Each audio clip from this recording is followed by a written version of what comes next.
Hey everybody, it's Blu-ray and welcome to the final installment of the Fuji X100 series image review. We have done just about every type of image that I can think of. We've talked about them, we've looked at them, we've adjusted them, and this will be the final one. Our final category was just a catch-all. You could put in any image that you wanted, and I'm going to go through and look at every single image that came in and give you a little bit of advice, point out some things I might think could be better or improved. As always, remember, this is your art. It's not my art. So whenever you give your image to someone else and say, can you give me a critique on my image, you have to keep in mind that what they like or what they want or what they would do with that image is not necessarily what you like or what you want or what you would do with that image. So you have to be strong enough to say, I like this image the way it is, this is my work, and I like it. But at the same time, there's always a great amount of value in having someone else look at your images and see things that maybe you don't see, because it will help you train yourself to be able to see these things in the future. Even if you ignore them, at least you'll see them. What's the old story, the old adage that you have to know what the rules are before you can break them? Yeah, it's kind of like that. All right, let's look at some images. We're going to start off with this image, which is street photography, and this is one of those images where you go, oh, right off the bat, I can see what you were doing here. And I can see that you had a moment here, and you had something very unique in this sign where people had painted on this glass, and this is very, very cool. But as always, and remember, the whole point of a review is for me to find things that I would fix. So don't take it too much to heart. This right here, this bright spot, they need to go. And the biggest problem with this image, there's two really, is that it's just so grainy. This is shot at ISO 3200. And I wouldn't be surprised if you pushed it up a little bit in post-processing, but they are just so grainy. And this couple being out of focus, because I think you shot at f2, this couple being out of focus, I really think you want all of this to be in focus. The thing about street photography is that more often than not, you want detail, you want focus. And I think the reason for that is a lot of times is because street photography is meant to mimic what you see with the human eye. And when you look with the human eye, your eye is constantly refocusing no matter what you look at. So to your view, everything is in focus all the time. And so that's why a lot of street photographers will shoot at f8, for example. They just stay at f8. So you'd want all of this in focus. But this window's reflection right on the don't go, it just makes it hard to pick this up. I mean, when I first saw the image, I was able to read it, but the whole, for lack of a better word, the whole gist of the image didn't come to me the way a good street image does. Now, here's the thing. Street photography, you'll shoot 1,000 images and you're lucky if you get one that's going to blow up a little bit for you. They're very, very, very hard. Street photography is so much harder than people think it is. So this is still 90% of the way there. And the fact that you recognized the spot and you recognize the image and the potential for an image, that right there, that's the majority of the ball game when it comes to street. It's just being able to look around your environment and spot something and say, oh, this can be something. Let me see what I can do here. Well, you can never go wrong with a beautiful woman. Okay, right? You can never go wrong with a beautiful woman. So right off the bat, you're in great shape. She's laying in bed. She's beautiful. She's got the sultry eyes. This is all great. The only thing, maybe the main thing that I would fix here, that I noticed right off the bat, is this hand. It's just too bright. This is what we want to be looking at, not this. So go in post and bring down this hand. If this was a RAW, I would do it for you right here. But this is, and here's a little tip. I don't know if I've mentioned this before, but when people put images in a competition, one of the tips that they will give you, which is a great tip, is take your image and flip it upside down, and then don't look at it, it's upside down, and then just bring your eyes to it and see where your eyes go. Where's the first thing that your eyes track to? And if the first thing your eyes track to is not the thing you want people looking at, it's not the face of your model, for example, then you need to fix that. Your eyes tend to track to the brightest thing. And if this image was blurry, the thing you would track to would be this hand. Right? So you need to take this hand down so it more matches this arm. And then you're more likely to track to the face. But this is a wonderful image. Very, very nice. This is an example of how you're getting there. You're getting there. You're recognizing that there is left and right. You're recognizing that there is, have I seen this image before? I feel like I have. You're recognizing that there is a leading line here. You're seeing the shape here and the shape here, and you're seeing all of these elements, and you're recognizing this might be a picture. Unfortunately, the problems that we've got that hold this back are that there's no symmetry in the two sides. You want, like, this wall needs to be the same as this wall, or this wall needs to be the same as this wall. This tree is messing up with the way that this isolates. You want this to isolate in the sky, and this tree is messing it all up and connecting this to this. This is messing with this. So there's just too many elements here that are messing with each other. There's a couple of elements here that would work. Like if you just had this and you just had this, right? Or if the walls were right. But all of it together, it just becomes a mishmash. Now with this image, same sort of problem is existing here. This tree is messing with your shot. The sky and the building, that's your shot. This tree, this is messing with your shot. Shooting through foliage only works, no, I don't want to say it only works, but it works best if the foliage completely encompasses the screen. Right? You want the foliage to be completely all over the screen, and then you're shooting through it. But in this case, it's just a distraction. And the other thing when it comes to a picture like this is if you're going to shoot landscapes, you have got to learn to love the keystone correction tool in post-processing. You've got to learn to love spending all that time making sure that all your lines are straight. Because the distortion you have here, see how the whole thing is leaning to the right? The lines aren't straight? Yeah, that's a killer when it comes to images that you put into competition, for example. These keystone lines have got to be straight. And I can tell you from personal experience that I hate having to fix this stuff in post. I absolutely hate it. But if you want to shoot this kind of wide angle stuff, especially when there's buildings involved, you've got to get in there and fix your keystone lines. All right. Well, first I just want to say this is a beautiful spot. We don't have mountains here in Florida. We have oppressive heat and a complete lack of rainfall in Tampa right now, but we don't have mountains, so it's always nice to see them. Now, this is an interesting idea. The wake in the water creating the distortion is interesting because typically what you see a reflection in a lake is you see, a perfect mirror. I do think it's a bit much. There's too many things going on. It's so common when it comes to landscape, street photography, and stuff like that. Is that you have too many elements in your image, and you always need to narrow it down so that people know what they're supposed to be looking at, and they can't look away from it. And this is a good case. You've got your horizon line is going straight through the middle of your image, and it splits this image into two different images. The top half of the image is up here, and the bottom half of the image is down there. So, like, for example, if I took this and I just said, give me unconstrained, right? And I did this. You see, that is an image, right? Now, you see how that plays? You see how now you've got the sky and the mountains and your horizon lines at the bottom here. And you've got, this is an image. But this, see how it's too much now?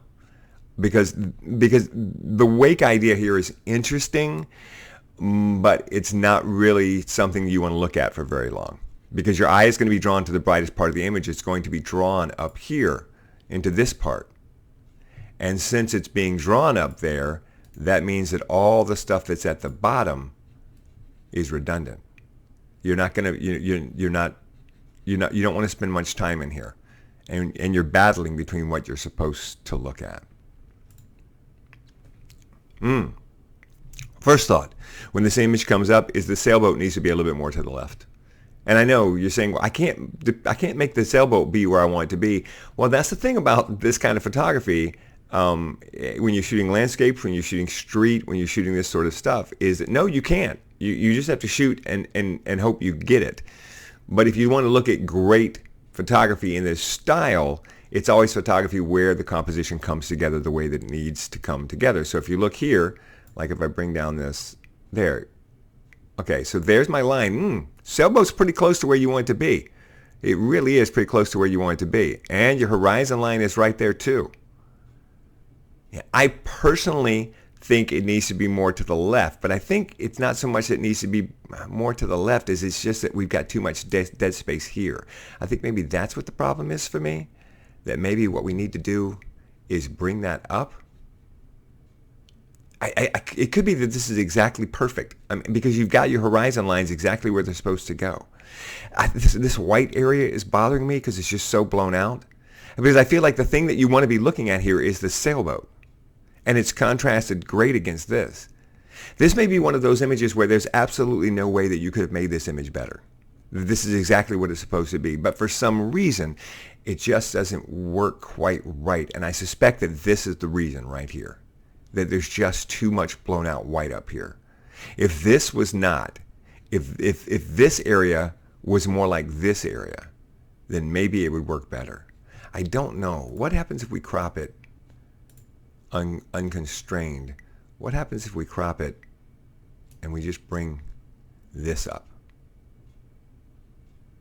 What does that look like? Yeah, I like that better. And maybe it's just me. And I know that I said you couldn't use unusual crops.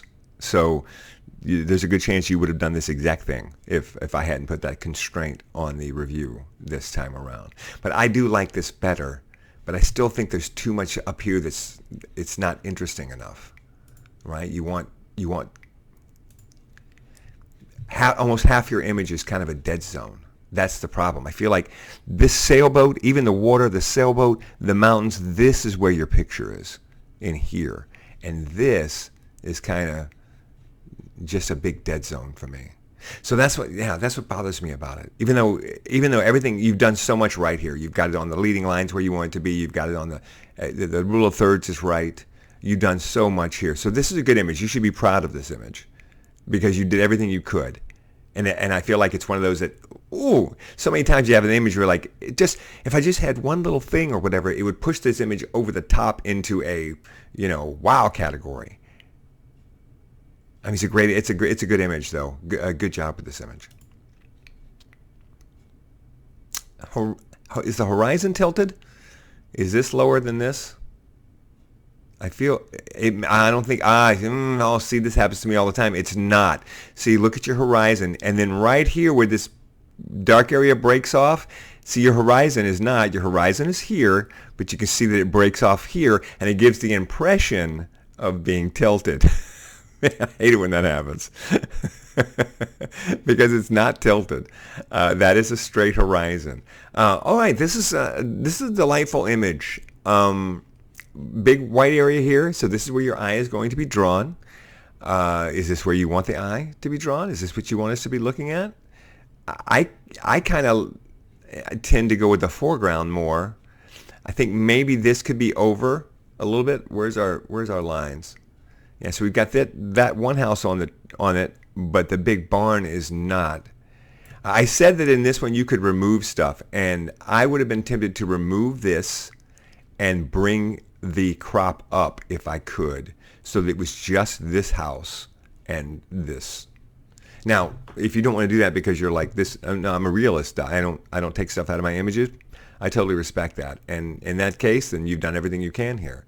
But if you're trying to create an image and you're not really worried about that, then this right here is distracting from this house. This house is bright. This is not. This is what you want to stand out against these mountains, and this is a distraction to it. So if you take this out and you have it be just a house, I would even take this little pole out here. And if I could, I would take out this part too. So I would just this little house sitting right here, right on the line. Well, it's on the line now. I would probably change this crop to get some of the field out, so it would just be sky, mountains, and a little bitty house with a little bit of prairie. Now, this is one of those images, and this happens so many times. I'm giving you all this talk about it, but this image is fine just the way it is. It really is. But my job is to give you something, right? I gotta give you something. Speaking of being fine just the way it is, another one that has got a lot going for it.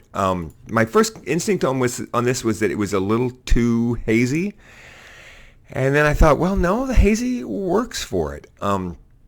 The biggest problem with the hazy look is right here, because this is all hazy and soft, but this is hard and hard black. So to me, this is the biggest problem with the hazy look. This kind of distracts from the hazy soft. You want this softness to go into a hard black in your edges. You want to go down, you want to vignette a little bit, but I think maybe this is a little bit too much vignette because I can see it. There's a round vignette right there. I can see it on the image. So if you're going to vignette an image, what you want to do is vignette it by hand. I don't know if you use the actual vignette tool to do this, but if you're going to vignette it by hand. So like in Capture One, for example, you would create a new adjustment layer and then lower the exposure and then grab your brush and just paint in your mask. See that red there? You would just paint in your mask and bring it down where you want to bring it down. See, and now I've got a mask there, and I can make it darker or lighter this way. And by doing it that way, you can custom paint your vignette in where you want it, and you run less of a chance that you get this circular look to your vignette. Because there's definitely, I don't know if you use an actual vignette tool, but there's definitely a circular look to your vignette here. But it's a delightful image. I like that you recognize, let's get this leading line. This is soft. This could be a little bit less hard, a little bit less black in the corners. I like this. I like what you were going for here. A lot of distractions in the edges. See all these distractions? Grainy. I'm guessing you were probably shooting at a high ISO maybe to get this, or either that or you blew it up really big. It's interesting. This is a tough one to crop too, because you've got this horizon line basically that goes right here, and you want to have this horizon line straight, but then you got these dang tables that are all over the place, and that's going to be very frustrating for you. It would be very frustrating for me, because in a perfect world, this would be straight and the table would be straight against it, and you'd have this perfect symmetry of this straight rectangle and this straight rectangle, and then you would have something that was what's the word I want? Geometrically pleasing to the eye. Instead, you get this mishmash. There's a lot of stuff going on here. But still, I like it. You need to bring this shirt down because we're drawn to this shirt. Bring this shirt down a little bit. Bring this down a little bit as well. Nice. So many times these pictures come up, and it's like, I'm like, oh, it's so great that you're seeing this. It's so great that, because this is so much a big part of the battle, is being able to recognize what can I do here when it comes to street photography. What can I do? Where's there a look? Where's something I can create something out of nothing? And that's what you're doing here. You've got her in the center of the frame, which is where she deserves to be, but being blocked by this center column is distracting to her. Imagine if her head had been right in the middle of one of these. Imagine if her head had been right here. Imagine if the camera had been to the right, and you had gotten this part right here, just this part, with all the white behind it and her head right there. That is your picture. See what I'm saying? That would have been your picture. Everything would have been drawn right to that spot to catch the head right there. Also, you need to be lower for this. She's lower than you, so you need to crouch or get your camera down lower if you can, and then try. So that's what I would have done. I would have been like, if there's traffic here, I would have been like, let me move over and just frame this and see if I can catch somebody in the middle of it and see what that looks like. Also, these lines here not being straight across the frame, they make the whole thing wonky. Listen, horizon lines are the bane of your existence in this game. You're blown out right here. Yeah, I love what you're doing here. I love the lines. And I love the guy. Yeah, I love what you're doing here, but you've got to save this. Next time you shoot this at a lower exposure so that this is all darker, but you've got detail here, and then bring this up in post-processing so that you get all of this. This would work if you didn't have any detail over here at all. And that's typically what you want. You want either no detail or you want detail, but what you don't want is halfway, where you just got a blown out detail. So this would probably work if this was best if it was completely blown out, because this is a lot of clutter right? So if this was completely blown out, it would work. In fact, I would be tempted to go into Photoshop and take all of this out and make all of this pure white and then see if he stands out more. You'd want to bring down these edges back in these corners too, so you draw the eye down to him. But that would be interesting. But this clutter here is messing with your image. I've seen this before, haven't I? I feel like you put this one in before, didn't you? Maybe? And then I said that it was too much and you need to crop it. Is that what happened? I feel like I've seen this before. If I haven't, I apologize. This is a pretty good crop for this image. You've got the reflection of the water. Everybody wants to have a reflection in the water. Everybody wants to have that up and down reflection in the water. And it's very hard to do because it needs to be mirrored. And you've got this reflection here, but because it's not mirrored, it's not that interesting. And this log is all distracting to it. So this, if I'm standing there on this day and taking this picture, this is exactly the picture I take. So don't let me knock that. You save the sky. You've got good detail in the sky here. You got a little white here, but that's good. It's a contrast. That's nice. You got good light on your building. Your exposure is clean. For a picture of this building, this is excellent, and I would have done the same thing. But is it a great picture? You know, is it something that people want to look at? That's the question. And I'm a person who doesn't know what this building is or where it is or anywhere in the world. And when I see this, I go, nice picture of a building, and then I move on. Because there's nothing here that makes you go, ooh.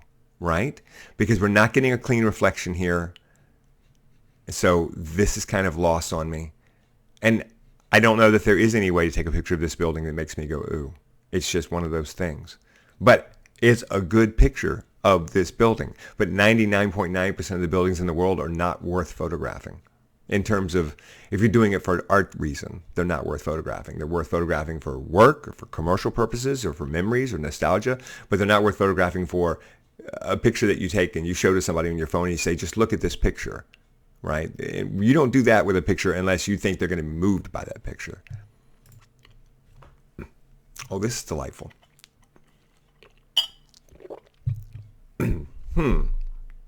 Well, there's a lot of power in this image.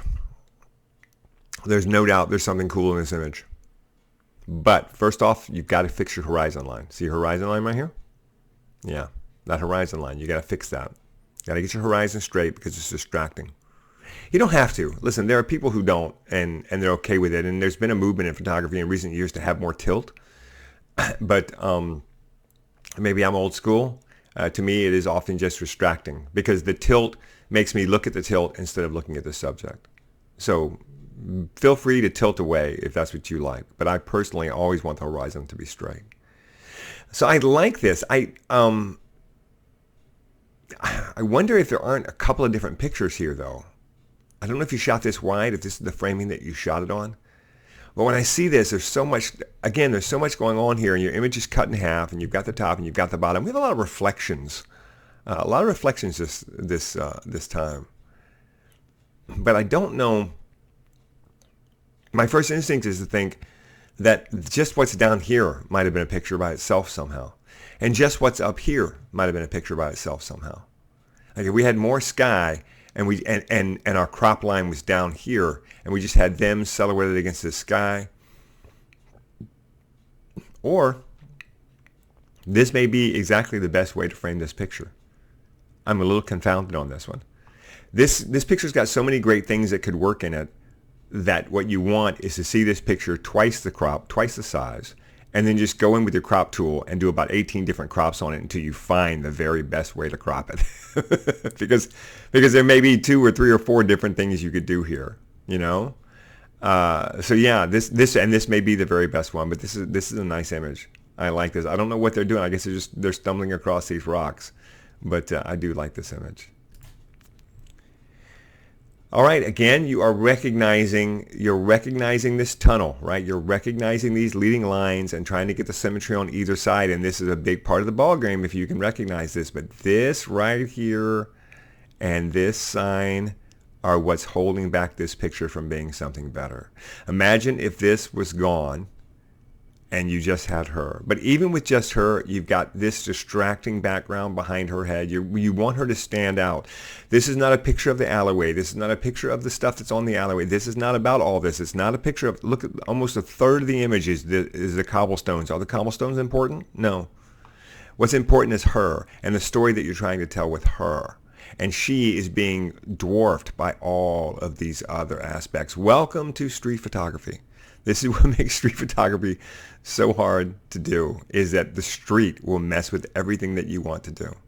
I guess the best piece of advice I can give with images like this and with so many images is you always want to be trying to tell some sort of a story with your image, if you can.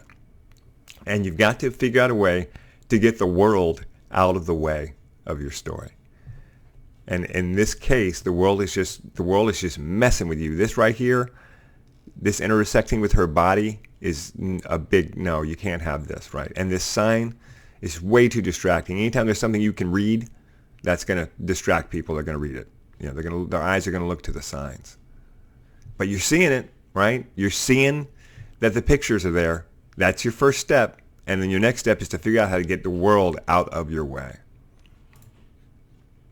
Okay, last image. Now, this is nice. This is really, really nice. Is he on the line? And also, this is not a conventional crop, which I said I think, but you know, that's okay. I'm not sure he's on the line. Let's find out if he's on the line. I feel like he should be a little bit slower. Not slower. I feel like he should be a little bit more in. Yeah. But I feel like if he was all the way in on that line, it would be too much. I think I'd like him more if he was like maybe right here. The problem with this image, and this is delightful, and let's talk about the good things. You've got detail in your ocean, in your lake. You've got detail in your sky. The thing about this image is if you look at the rule of thirds here, on the left side, you've got the guy, and on the right side, you've got the mountain, and in the middle, you've got nothing.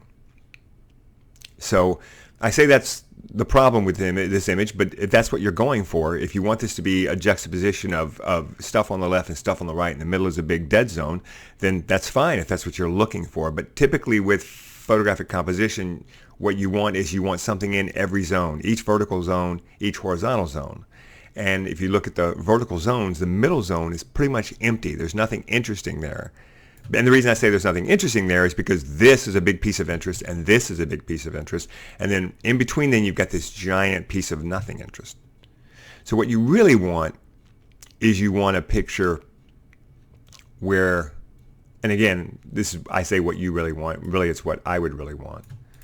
What you would really, I think, like better here, and again, this is just me, is if you had something more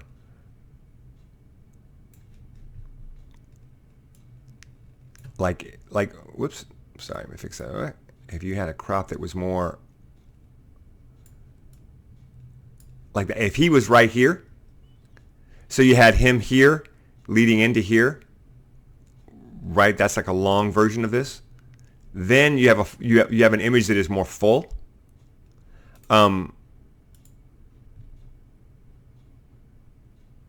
But in terms of what you had and what you had to work with, and you know what was your movement and how could you move and where could you move? Again, this is almost definitely probably the best image you could have shot in this situation.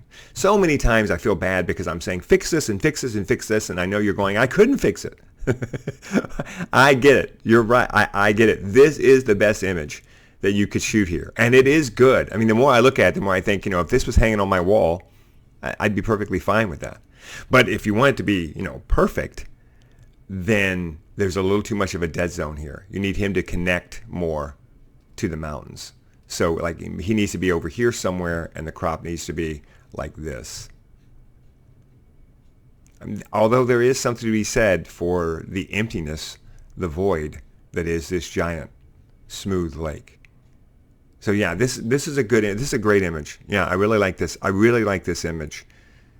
So many times when I'm talking about these images, I'm looking at ways to improve them or ways to recrop them, and I think to myself, but there's no guarantee I'm right. If I made those changes, would I be right? I don't know. Many times I go, this has got to be fixed, and then I fix it on my own image, and I go, well, that didn't help it. You know, it's just your instinct is this is what it would make it look better, but you're not always right, and I'm not always right in any of these images that I look at. All I can say is here's my instinct based on my training. But this is nice. Yeah, I like this. Good job. Good job, Sam. All right, that's it. Another one in the can. I want to thank everybody who participated for the Fuji X100 image reviews that we've been doing. It's been a lot of fun. Everybody has been wonderful because I know how it can be when someone puts an image up on YouTube and starts talking about it, and I know that I say a lot of things that could be construed as negative, and everyone has been very, very wonderful about saying thank you and thank you for the constructive criticism. And it takes so much. It takes so many guts to send somebody a picture and say, would you talk about my image, please? So I just want to say bravo to all of you for doing that. Also, don't forget to follow me on Instagram. Oh, and follow me on Threads. By the way, you know, Instagram just launched their Twitter clone, Threads, and I'm on Threads, and I like it a lot so far because I can post a lot to Threads, and you'll post stuff there you wouldn't necessarily post to Twitter. I mean, I'm not sorry, stuff you wouldn't necessarily post to Instagram. You notice on Instagram, a lot of times I'll post stuff that's basically a tweet. Well, now I can just post that straight to Threads and then have it go over to Instagram. So follow me on Threads and follow me on Instagram. It's the same handle, @BooRayPerry. Join my group on Facebook, Pro Photo Talk with Boo Ray Perry. And be sure and check out all my gear, which is down in the description, because if you click on one of my links and you end up buying something, I get a couple of dollars, and it helps me to keep this channel alive. All right. Oh, and subscribe and throw me a like and throw me a sub. And thanks for watching.